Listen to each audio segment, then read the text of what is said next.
Welcome to this presentation from ABL Employment. My name is Sarah and I'm the Communications Director for ABL Employment. And today I want to walk you through some of the opportunities and pitfalls that we might find in everyday business email communication. So this presentation will walk you through some of the etiquette issues that you may come across in a business environment when it comes to electronic communications.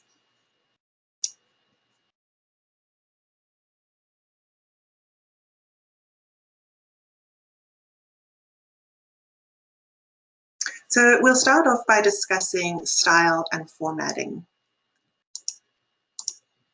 On your screen, you should see two examples of style and formatting issues that you may come across in business communication. And I'd like to give you the chance to see why this is not the best representation for yourself if you're communicating with clients, with customers, with vendors.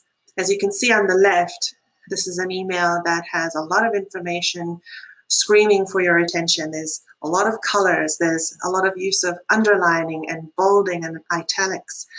And the message is really being lost here because the reader is not really sure which aspect is the most important, what they should be actioning, if anything. And so really you're just having multiple pieces of your message screaming and fighting for attention. So not only does it look unprofessional with all the busyness that you see, but it also is losing its power in that the message is just not coming through what is actually the most important part of the message. On the right, you have an example of an email signature, and more companies are starting to include graphics in their email signatures, and that really looks quite nice. However, if you start to try to add too many things to an email signature, it really gets to look quite untidy. Again, way too much information trying to be packed into a very small area on the email. And so you're distracting the reader from the key elements that you want them to take in. You want them to know who you are, what company you represent, and the best way to reach you. And it's probably completely unnecessary to have quite this much information displayed in the email signature. Try to stick to those bare minimum pieces, especially if you're incorporating graphics like a picture of the logo, for example, or any of the social media icon logos. The more picture attachments you start to include in an email signature, the less likely it is that it will actually display in the same way when your reader receives your email. Different email applications or email clients, they process the data differently and they may display the data differently. You don't want to end up having your email message end up in the spam filter because you have got too many things going on in the email signature. It's throwing up red flags for the email client, and it is going to get snagged in the junk filter.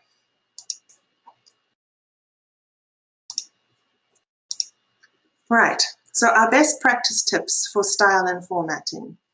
Use proper capitalization when you're writing. If you are using all lowercase or all uppercase letters, it can begin to look quite amateurish and can imply that you aren't professional. So try to make sure you're using proper sentence cases, capital letters at the beginning of sentences, using punctuation correctly. And remember that when you use all caps or capital letters in the online world, it is inferring that you are yelling at the reader, which of course you want to avoid in a business setting. You also want to, again, avoid using bolded or highlighted text whenever possible because it can come across as quite condescending. So use it sparingly for the most vital piece in the information if you need to use it at all. Thirdly, stick to one or two colors for text at maximum and choose one type of font. And we really recommend that you stick to something quite simple with simple lines. This is called a sans serif font, and it's displayed on your screen here. It doesn't have the little tails that hang off the ends of letters or connect the letters together. And this kind of sans serif font that you see in front of you, this is the most easy type of font to read, so that when people are in a hurry and they're skimming through emails, it's much faster and easier for them to absorb the information if it's in a simple type font, such as this one. Now, point number 4 is to avoid emojis. And when we develop really warm client relationships, it's very tempting to sort of slide into that more friendly tone of voice, and we start to include some of these things. But I want to warn you against doing that in a business environment. Try to keep the email communications very professional. Avoid the use of emojis. Keep the emojis for communications with family and friends and even colleagues rather than your clients or your vendors. And lastly, use your paragraphs correctly. Use your paragraphs to separate your different thoughts in your email. It's about using the white space so that it makes the whole email easier to read and to digest the information. So try to use one paragraph for each point that you're making so that it makes it easy to skim through and highlight the pieces that the reader needs to see.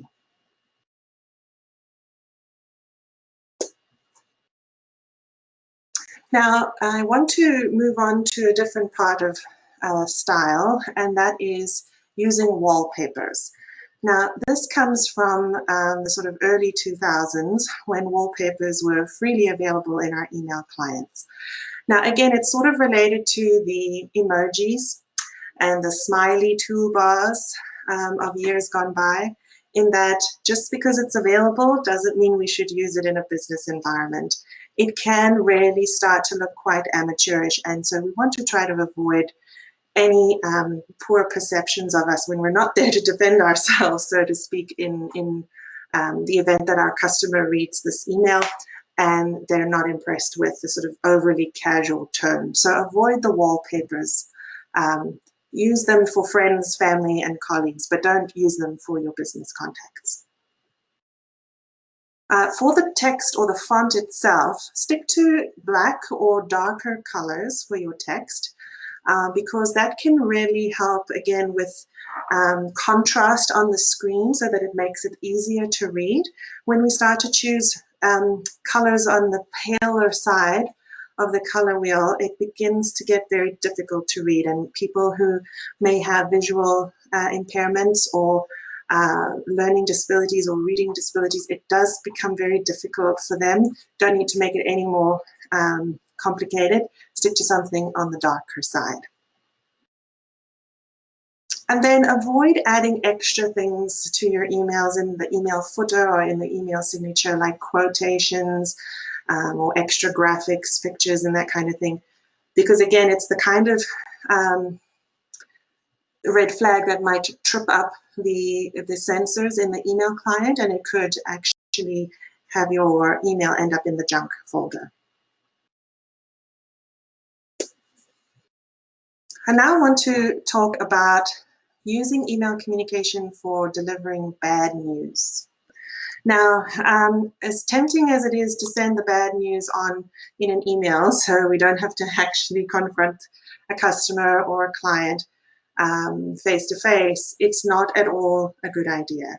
You don't have an opportunity to read the body language of the person and to redirect the conversation or to recover the conversation. It's really best to keep delivering of bad news to a voice-to-voice or face-to-face situation.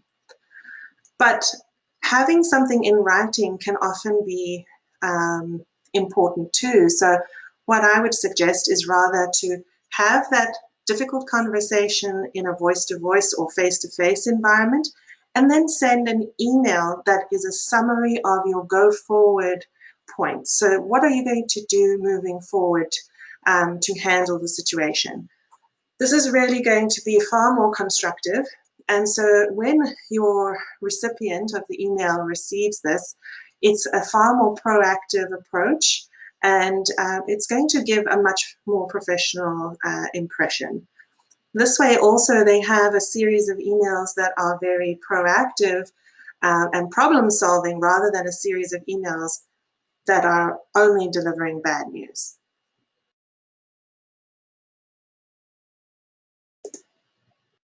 The next topic I want to cover are greetings or salutations when we open and close emails. So let's always, first of all, make sure that our email includes a courteous greeting and closing. This really helps to make your email not seem demanding or terse or insincere. So email signature should end with a salutation like thank you, sincerely, or best regards, but definitely not cheers or have a great day as part of your email signature template, because if you are delivering less than optimal news, the last thing you want is for your email to end off with the default setting in your signature, which says, have a great day.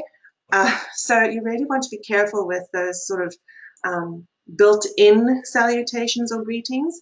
It might be best to leave those out of the default template of your signature and rather just make it so that you have to actually type it yourself so that you're sure you're ending it with the most appropriate sign-off.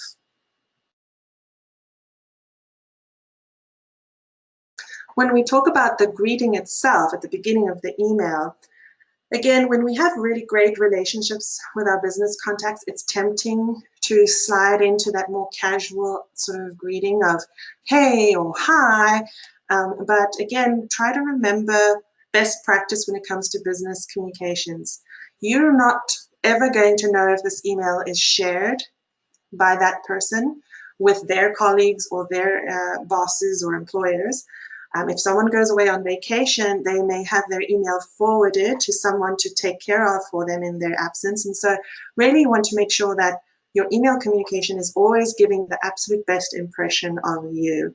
So email greetings when you open the email should really stick to things like good morning, good afternoon, dear John, these sorts of things.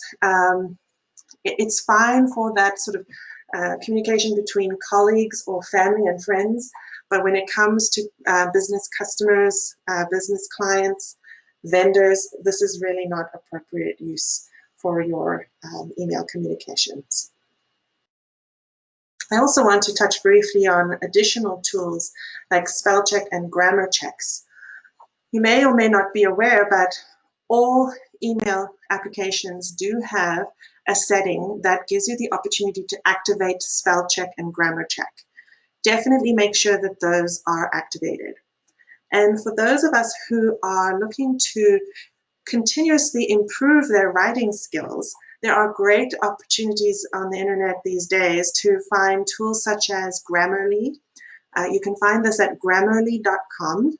And this is an application that you can install that will help you to develop your writing skills. And it gives you tips and hints on how you can change your sentence structure to be to sort of show better communication and word choices.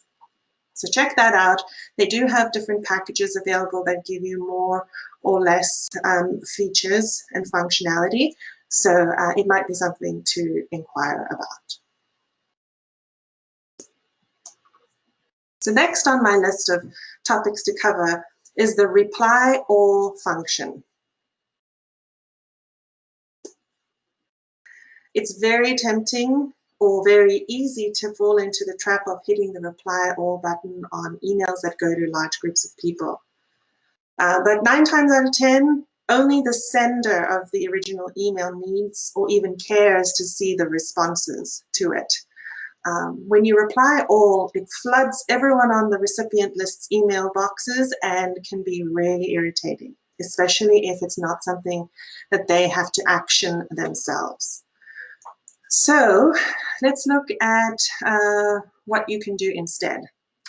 For starters, if you are the person sending the email to a large group of people and you want to prevent all the accidental reply alls from your recipients, what you can do is you can put the email addresses of the people you're sending to in the BCC field, which stands for blind carbon copy. So you can see who they are, but they cannot see themselves or who else is being sent the email. This makes sure that if somebody does accidentally hit that reply all button, only you will receive their message.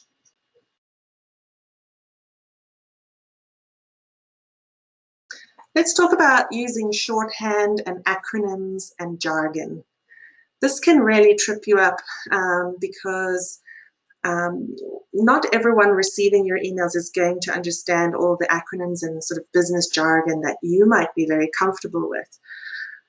It's a really good idea to assume that the person you're writing to does not know any of the short forms, the acronyms, etc. So you might often see things like LOL or ICYMI. What does that mean? I'm in a hurry. I just want to get to the point of this email. What are all these acronyms this person is using? So not only is it confusing and annoying, but it can also even be misleading, and it definitely looks unprofessional.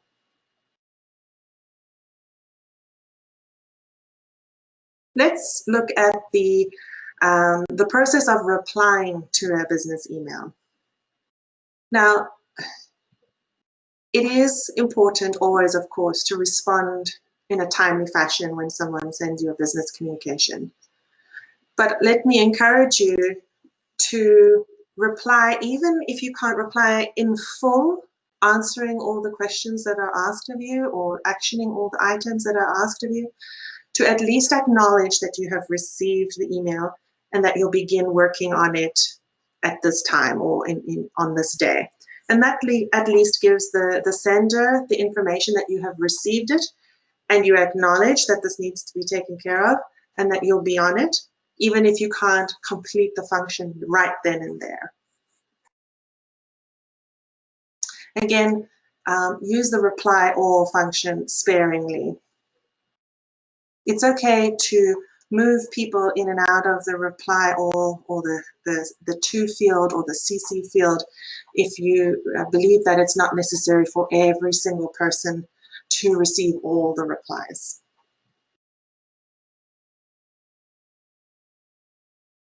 Let's look at the subject line.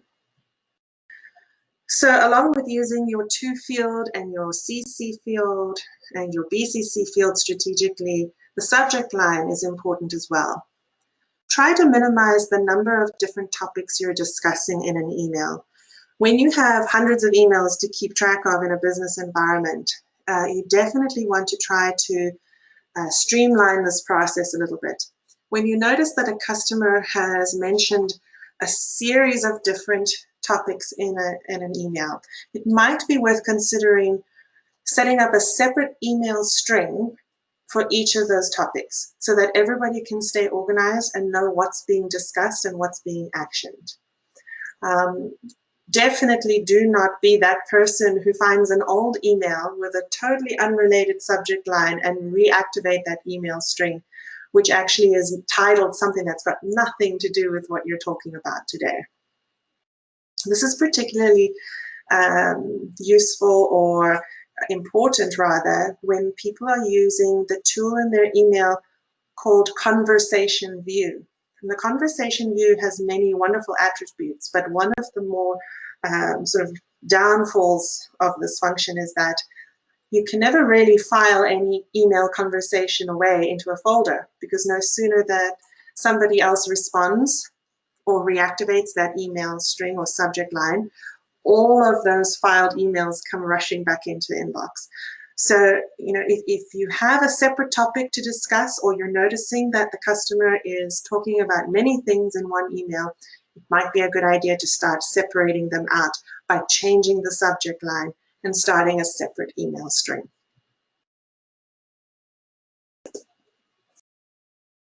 Let's talk about staying on topic and being brief. Kind of related to what we just talked about and changing the subject line. Let's not have emails that are so long that it takes a very long time to figure out what it is that you actually need or what you're asking for. Try to keep emails very simple, very short. Of course, we want to keep the warmth and the professionalism, but try to keep it very short. It's best to have long, complicated conversations in a voice-to-voice or in a face-to-face meeting instead. And when you do have to send an email that's a little on the long side, consider putting a summary statement at the beginning of the email that gets right to the point. For example, I'm emailing you today to discuss the timesheet issues. This would be a much better way to start off so that the recipient of this email can decide whether or not they need to read this email this second, or if they can prioritize it some other time in their day. The next topic is about spam. Now, this is becoming more and more prevalent in our modern world, and it's creeping up in many different ways in business communications as well. One type of situation you'll come across is motivated by the very best intentions, and that is the kinds of emails that get shared, usually from social media, something that is along the lines of, please share this email because Facebook will donate X number of dollars for each click or share. And really what this is spam. It's the 21st century equivalent of the chain letter. Let's not do this in a business environment. It definitely makes a poor impression. Although your motivations may be very pure of heart, it's not appropriate for the business communication world. Related to that topic is forwarding stories from the internet or social media without verifying their accuracy first. So, when you find a story being emailed to you that sounds too good to be true or sounds very upsetting, you may be very motivated to make sure other people are made aware of this issue, including potentially wanting to send it to your customers or your clients. But I urge you to resist that urge. That's not the kind of thing that we should be sharing in a business communication. And more to the point, if we haven't triple checked that it is indeed true, it can make us look quite foolish if it later turns out to be fake news or spam. So one tool I encourage you to get very comfortable using is a website called snopes.com.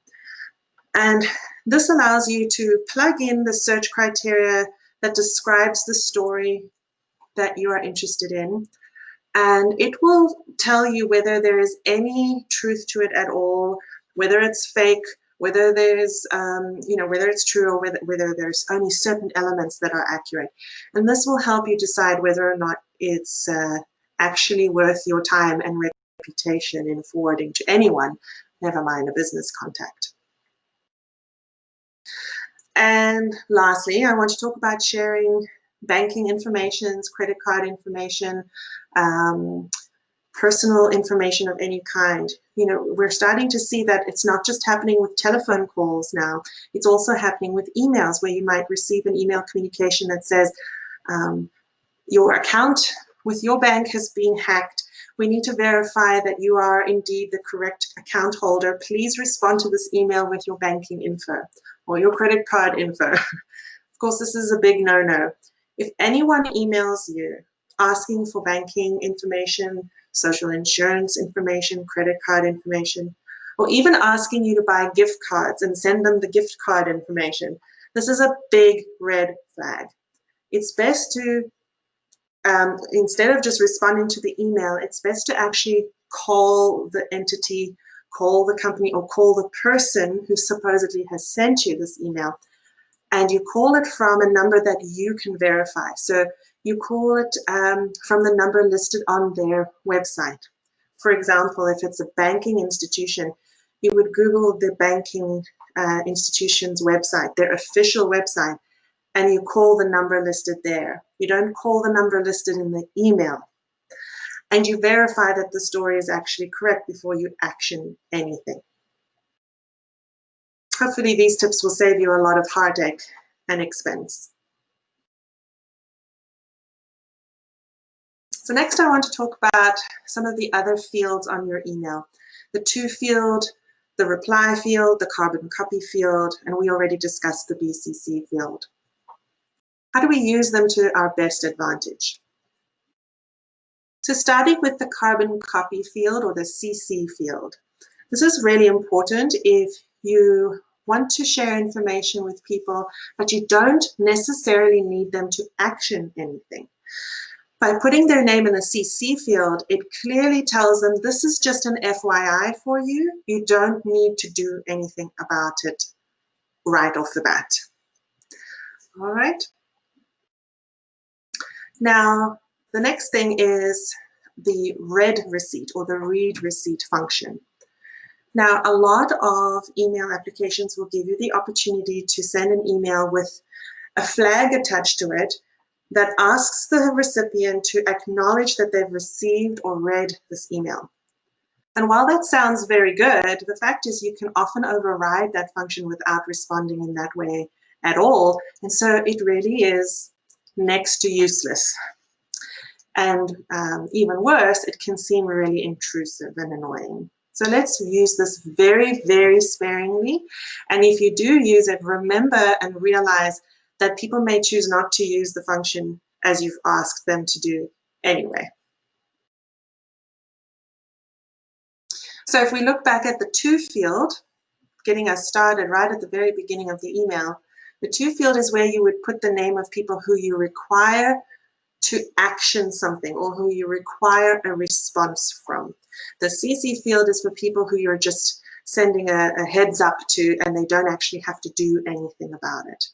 And then lastly, that BCC field is for sharing information with a group of people who don't necessarily know each other and they shouldn't be made aware of one another's email information because of privacy concerns.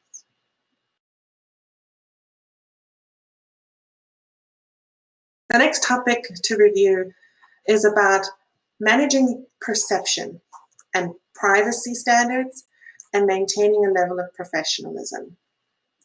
Now, related to sharing of those sort of horror stories or those crowdfunding stories that we mentioned earlier, political posts, religious posts, these sorts of things are really not appropriate for a business environment.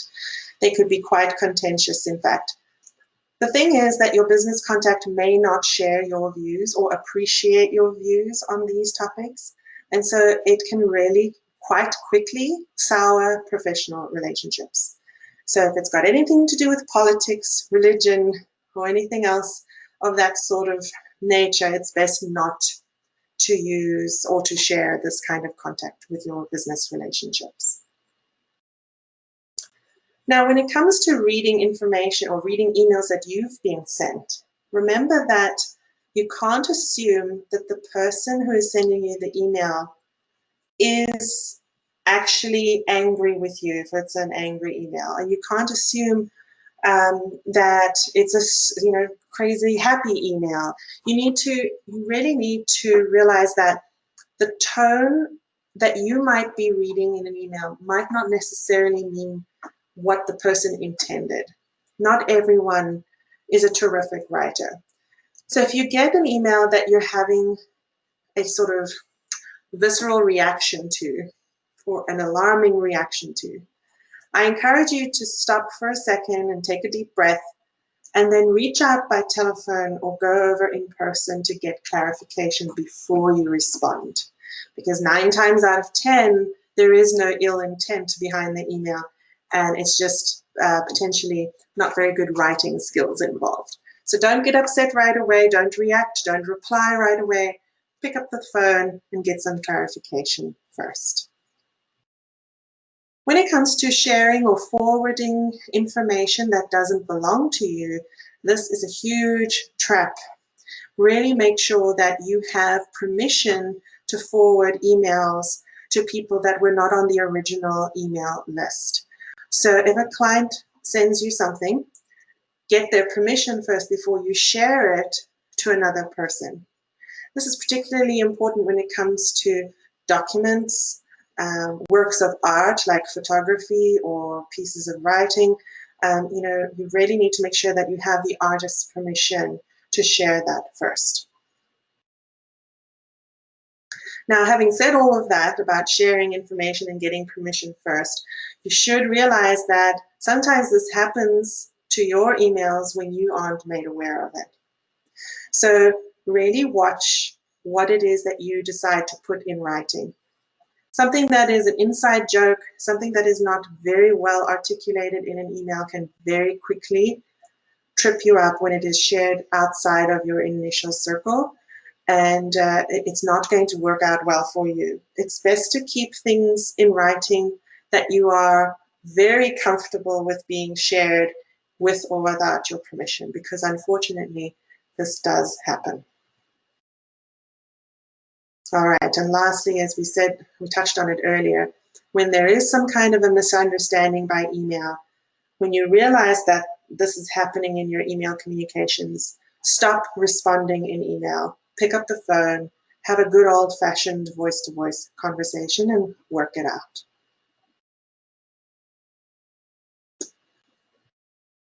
Lastly, I want to look at out-of-office messages. Let's use them to our advantage. We can really make quite a good use of our out-of-office alerts or messages. If you are somebody who has a number of different customers and you have to be away from your desk for the day, or you're going on vacation, or you're going to take some training workshops, it might be a really great idea to actually be specific in your out-of-office message, not saying only that you'll be away from your desk until this day or until this time, but actually share a little tidbit about what it is that you'll be doing while you're away from your desk. So for example, I've put on our screen here a sample out-of-office message. I'm away from my desk until noon today, as I will be attending a workshop on how to coach our employees as they prepare to return to work in the COVID-19 climate. I'd be happy to share what I've learned when I follow up with you upon my return. So in this way, we're almost using it as a marketing tool. We're getting our readers' interest peaked about what it is that we're doing. We're showing them that we're away from our desk from a very good reason. We're actually learning about things that will in turn benefit them and our relationship and our ability to help them. So consider using that a little bit more strategically than just simply saying, I'm away from my desk, I'll be back at this day at this time. Two other things to consider, including in your out-of-office message. Include options for how the reader can get immediate help from other colleagues if you are not going to be back in time to deal with their situation. It might be more urgent than they can wait for you to return. So let's give them other options of other staff members' contact information. Get your get your colleagues' permission to include their contact information on here, or perhaps you include an email for a help desk team that the person can reach out to and get some assistance before you return. And lastly, tell the reader when they can reasonably expect a response from you. So even just something as simple as, when I return to my desk, I will be reviewing my email and will respond to you then as soon as possible. It just sets the expectations a little bit more clearly, so they're not wondering how long they might have to wait for you to respond. So that's all I've got for us today. Hope this can be of use to you as you go about your business communications in the world. And if you enjoyed this video, perhaps you might like to take a look at some of our other Skill Pass training workshops that we've pre-recorded in this video stream. Thank you very much.